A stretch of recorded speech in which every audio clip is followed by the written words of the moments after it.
Little Gems Jewelry Canada. Today we are going to be making a lovely flower necklace, and we're going to start that in just a moment.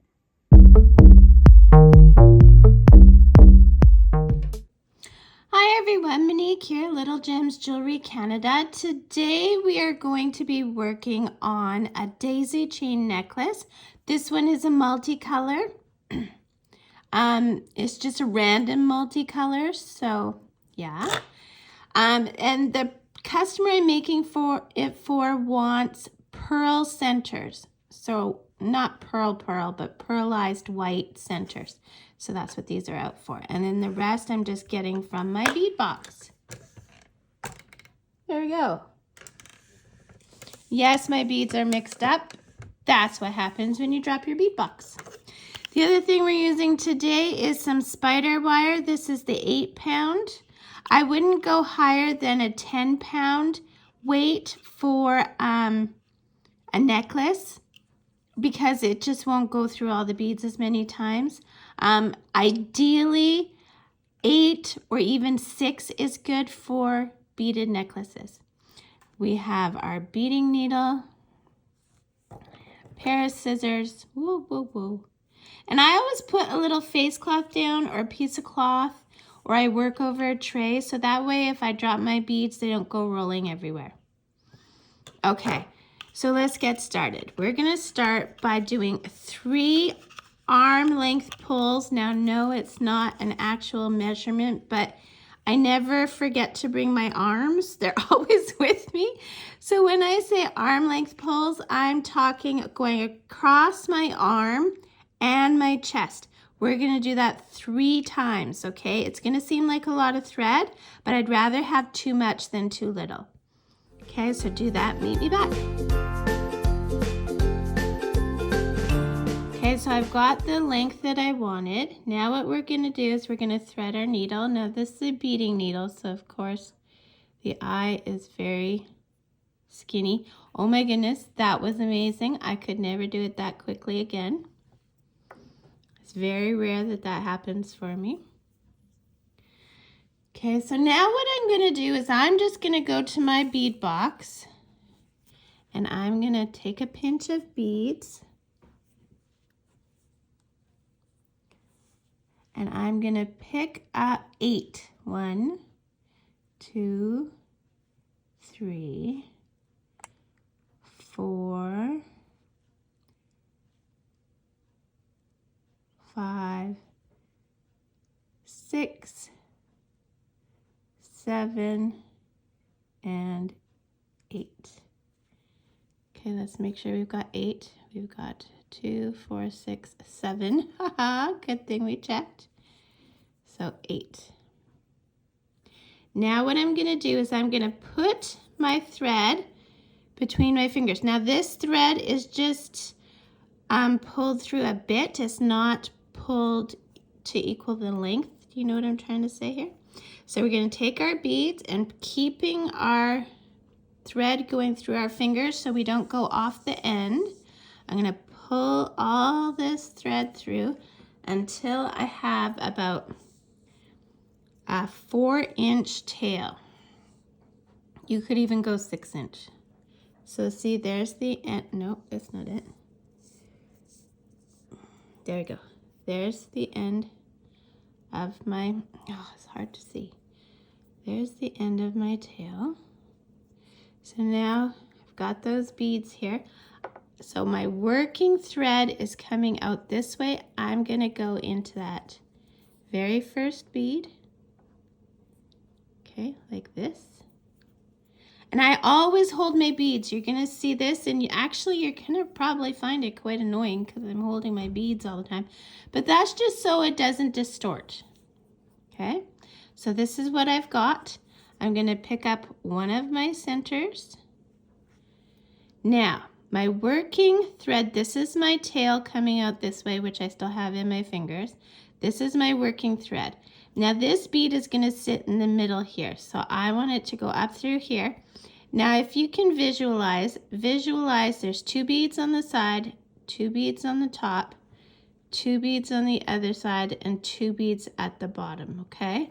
So you're coming out the middle of the 2 bottom beads, and we're going to go in the middle, out to the left or the right, doesn't matter, on the top beads. Okay, so hold your beads so they don't distort or move. Pull all that thread through. It's a lot, but it'll get easier as they progress. So this is our first daisy. Okay, so now we're going to go the next color. The next color for me is black. So I'm going to just take 2. I'm going to take those 2. Now my working thread's coming out here. I'm going to go in here, and I'm going to go through both. So I'm going in from this side, going through. Okay, and we bring all that thread through, holding our beads so nothing gets distorted. Don't get caught on your ring. Now we're pulling that 2. Now I want you to look. You see how my working thread is coming out of the previous flower, but we're ready to start our new flower? We want to get our thread up top there. So we're going to go back through these 2 beads. So see how I've done this, okay? My working thread is coming out this side. I'm going through this way through those 2 beads I just added, okay? Hold your work, pull all your thread through.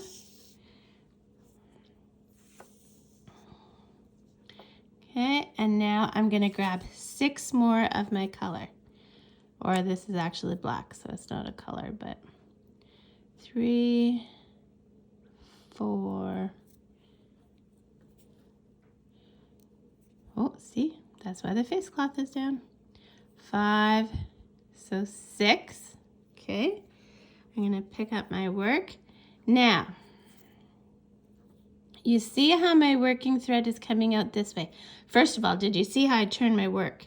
It's because I'm right-handed. I want my work to face like this. As you do this more and more, you'll get into quite the rhythm with it. So my working thread's coming out that way. I want to go in this bead, this direction, coming out the middle. Okay. We're pulling all that thread through. There we go. So there's our flower. And now I'm going to pick up a pearlized bead. Now, so let's imagine we got 2 on this side, 2 at the top, 2 on this side, and 2 at the bottom. I'm coming out the middle of the bottom. I want to go through the middle of the top. Okay. Pull all that work through, all that thread through. I just got caught on my camera. Don't do that.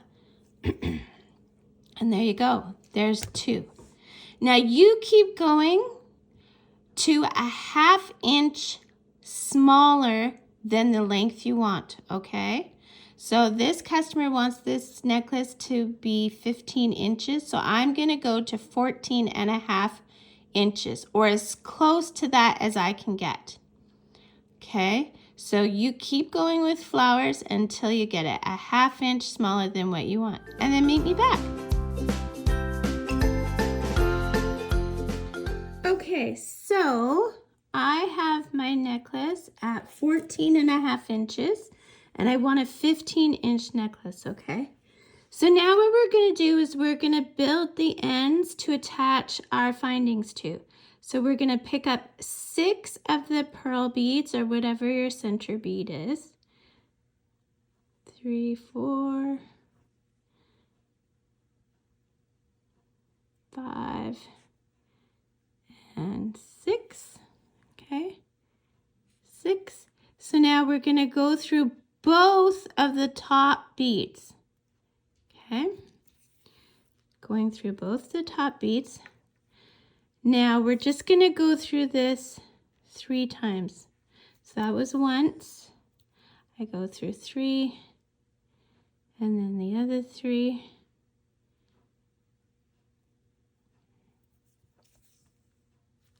And then through the 2 from the flower. So that's 2 times, because with the initial time we put it on, then the one where we just went through, and now we're going to go through again. Go through 3, go through the 3, go through the ones there, the 2 from the flower. Okay, so that should give us a really good sturdy end. So now what we're going to do is we're going to start knots. So when I make my knots, I make them along the side. So I'm going to put my needle, it's between the beads, it's not going through any beads, okay? And I'm going to bring it, and I'm going to get a loop. See my loop here? I'm going to go through my loop once. I'm going to go through my loop twice. Same direction. Okay. Now I want this knot to end up in this corner. So what I'm going to do is I'm going to make sure that that's where it ends up, and then pull tight. Okay. So my knot is right there. What I'm going to do now is go through the 2 side beads. And when you pull this tight, you're going to feel a little pop. And you know what that little pop is? That's your knot going in the beads. So then I'm going to follow my bead path. So I'm coming out here. I'm going to go across these 2 for this flower. Okay, oops, don't do that. There we go. So I'll go through there. And then I'm going to go through the top of these 2 beads for this flower. And now I'm back on the side. I want to make knots. So I'm not going through any beads. I'm going there, pull it till I get a loop. See how I'm kind of holding the thread in between those fingers? That's just to help me. Sorry about that, technical difficulties. So I had to start on the other side because I didn't realize I wasn't recording. Hazards of being a creator, right? Okay, so you make your loop, you go through your loop once, you go through your loop twice, and then you're guiding it to the corner. Pull tight, go through the beads, follow your bead path. You'll feel a pop, which is the beads, or sorry, the knot burying itself in the beads. And then you keep following your bead path. Now, I'm using a light colored thread and I'm on some black beads. I'm gonna bypass doing a knot here because it might show if it doesn't pop into the beads. So I'm just gonna keep going until I get to a lighter color bead. Now, depending on the colors you're using, you can decide. There's also a green color spider wire that I've found. So you can use that if you're using darker beads. Okay, so like I said, you make your loop, you go through the loop once, go through the loop twice, make sure it's in the corner, pull tight, go follow your bead path. And I try and do 3 knots per thread tail that I'm weaving in. Okay, try and do at least 3 knots. Okay, so then this is my last knot on this side. And like I said, I had technical difficulties, so I went to the other side. Basically, you do the same to each end. Okay, make sure it's in the corner, pull tight, follow your bead path. Now this is my 3rd knot, but you'll notice I'm not cutting at my knot. Boy, oh boy, I'm saying knot a lot. So I'm following my bead path through this flower. Now when I get to the next flower, I'm gonna only go through 1 of the top beads, and then I'm gonna go through that center bead. And that's where I cut. There we go. Okay, so go get your findings. So I like to use lobster clasps. You're gonna need jump ring. I use necklace extender. So go get those and meet me back. Okay, so we're ready to put on our findings. So what I use a lobster clasp. Always check it to make sure it works. So you're gonna take your jump ring, you're gonna need your tools. So I'm using just 2 sets of pliers. I'm using this bent one, but you don't need the bent one. It's just the one I grabbed. Okay, you're gonna put your lobster clasp or whatever clasp onto the jump ring. Then you're gonna attach the jump ring to the necklace using another pair of pliers. Now these ones are just my flat nose pliers. You're gonna grab this and you're gonna bring these together and make sure they're nice and flush.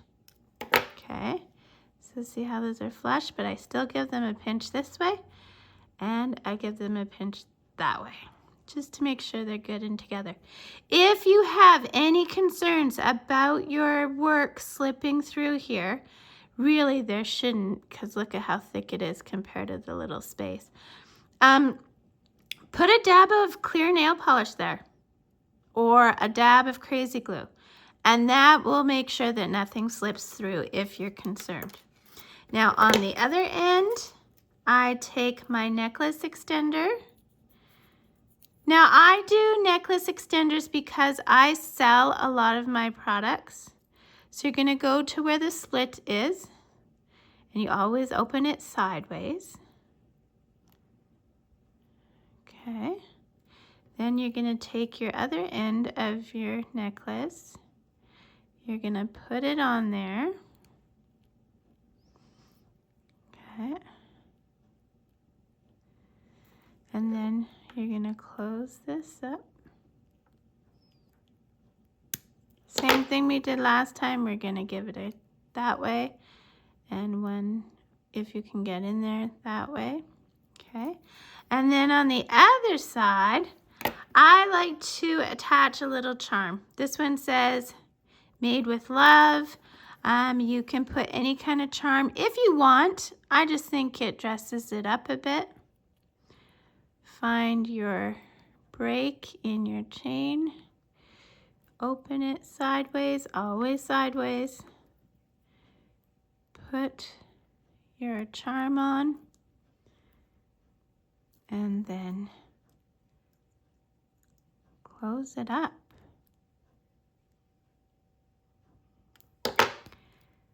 Pinch this way, pinch that way. And there you go, guys. You have your really pretty completed necklace. So if this video was helpful to you at all, then please hit that like button. And if you want to see more tutorials by me, I try and do a new tutorial every Tuesday. Sometimes I do them more often. Very rarely do I miss a Tuesday, but it has happened in the past. And there you go. So thanks so much for watching. Have a great day. Bye now.